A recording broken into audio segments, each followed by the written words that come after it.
वाल्मिकी सांगतात तर परमार्थामध्ये भक्तीला फार महत्व आहे।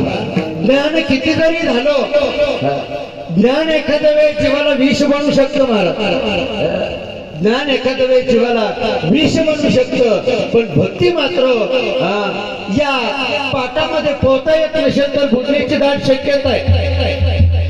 सांसारिक डोहामध्ये नरकाला जाण्याची शक्यता आहे, परंतु भक्तिरूपी डोहामध्ये जर उडी घेतली तर जीवाला मोक्ष मिळाल्याशिवाय राहणार नाही, जीवाला मोक्ष मिळाल्याशिवाय राहणार नाही।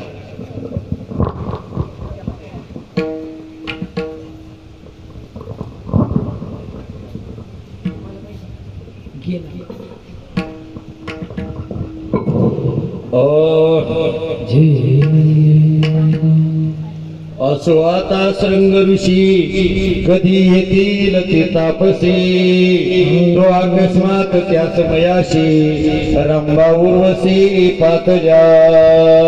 असो वाल्मिकी सांगतात अशा प्रकारचं चिंतन श्रृंग ऋषीच्या अंतःकरणामध्ये असताना तेवढ्यामध्ये एखाद्या गोष्टीची आठवण करावी,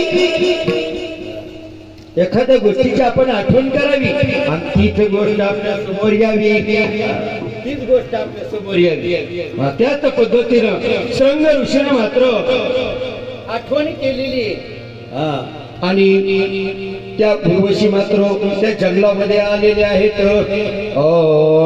उत्तम स्वरूपे मंजुळ गायन, सुंदर मुख कर्ण नयन, शृंगी लागे कोणावन काम भाव दाविती। सुंदर अशा प्रकारच्या नटून आलेल्या त्या स्त्रिया